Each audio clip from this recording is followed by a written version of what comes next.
Hello everyone, today in this video we'll be discussing the module 4 super important question of ACA, which is regarding the SNOOPY protocols and its approaches. So here are some key points which I'll be discussing with you so that you can expect full marks in this question. So make sure hit the like button, subscribe to my channel for more videos like this. Without wasting any more time, let's get started.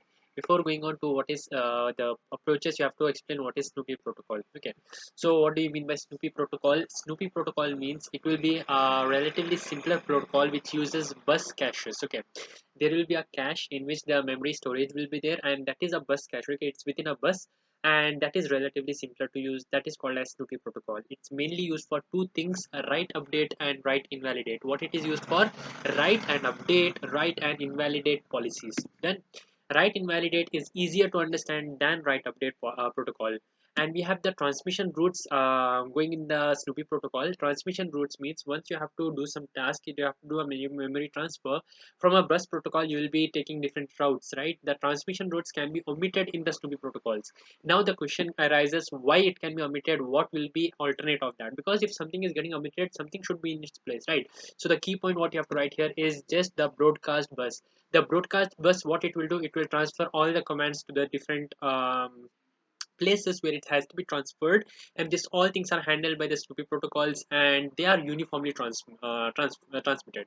These are the five important key points of right. Moving on to its approaches, what do we have here? The protocol applies both a write back and write through update policies. Write back means what?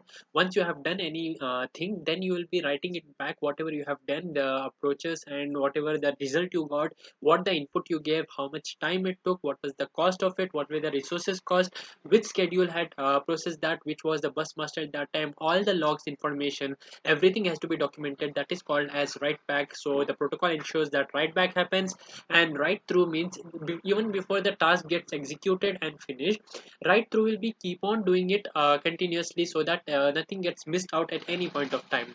It will be updating as soon as any of the small change also happens. For example, if there is a transmission route and some other transmission routes come into consideration, and that data gets transferred into that particular spot, that is also getting updated back into the document. That is called as write through update policies.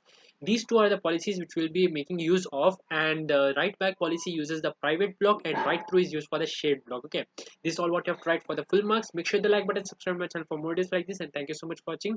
I'll see you next.